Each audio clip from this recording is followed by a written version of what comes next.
Assalamu alaikum mes précieux, ravi de vous retrouver. Je te propose la recette de biryani Joe. Tout le monde connaît le biryani, mais celui-là, beaucoup ne connaissent pas. Donc pour la réaliser, c'est à peu près, c'est la même chose, c'est la même procédure, à part que celle-là, on ne met pas du tomate du tout. Donc ta viande, tu choisis la viande que tu veux. Dans une casserole, tu mets 2 cuillères à soupe de beurre clarifié.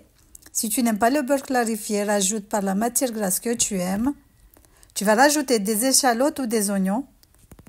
C'est comme tu veux. Tu mets ce que toi tu aimes. Après, tu vas venir ajouter ta viande. Moi, j'ai choisi du bourguignon, mais je vous conseille de prendre de la viande d'agneau. C'est mieux, c'est tendre et ça cuit rapidement. Donc, sur la viande, tu mets 1 cuillère à soupe d'ail haché. Tu vas rajouter 1 cuillère à soupe de gingembre haché aussi, pâte de gingembre. Donc, j'ai fait un peu le contraire, mais bon. Après, tu mélanges le tout. La viande, comme je vous ai dit, choisissez de préférence la viande d'agneau, c'est mieux. Parce que là, la cuisson, c'est un tout petit peu long pour la viande. Mais bon, c'était pas grave. Quand t'es pas pressé, c'est bon, ça passe.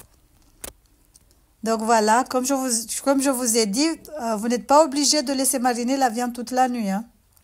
Bon, on va passer cette étape. Hein. On va couvrir, on va laisser cuire tout doucement. Après, tu vas venir ajouter tous les ingrédients que tu aimes. Dans une autre casserole, tu fais bouillir de l'eau salée. Tu vas rajouter de la cardamome, du cumin, du poivre, du girofle, des bâtons de cannelle, de la coriandre. Tu laisses bouillir le tout. Après, tu viens rajouter du lait caillé ou des yaourts nature dans ta viande, sur ta viande. Je ne sais pas si on dit sur ou dans. Dans la viande, tu remélanges le tout. On va recouvrir et laisser bouillir un tout petit peu. Si vous avez une cocotte minute, c'est idéal, vous pouvez cuire la viande dedans. Mais moi, je n'aime plus parce que je vous ai dit que j'ai été traumatisée à vie. Donc, on va venir ajouter un bouillon de poule, de bœuf, ou sinon rajouter du sel, c'est comme vous voulez. Donc, voilà, tu mélanges le tout. Tu laisses encore bouillir quelques minutes. Après, comme je t'ai dit, tu rajoutes tous les épices que tu aimes, parce que le biryani, c'est que des épices, en fait.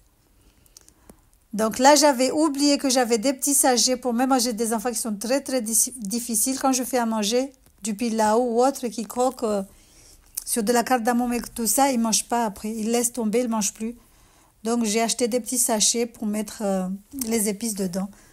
Donc là, j'ai rajouté des feuilles de laurier, un peu de citron. J'ai mis le riz que j'ai lavé. Choisissez un bon riz basmati. Moi, j'en ai plus. J'utilise que le riz que j'ai acheté à Lidl, là. Le riz de Special Mkatasinia et Lihoho. Donc voilà, regardez ce que ça donne. On laisse bouillir un tout petit peu. La cuisson du riz ne doit pas être à 100%. Donc dans une poêle, tu vas faire caraméliser des oignons. Les oignons, tu peux le faire la veille. Hein. Ça marche aussi. Hein. Tu peux le faire la veille et... Ce qui est bien avec le biryani, c'est que tu peux tout faire la veille et le lendemain, tu fais tout en même temps. Si tu es une vraie fainéante ou sinon si tu es pressée. Donc, dans la viande, j'ai mis du persil haché, de la coriandre et un peu de menthe. J'ai rajouté un tout petit peu des oignons que j'ai fait frire.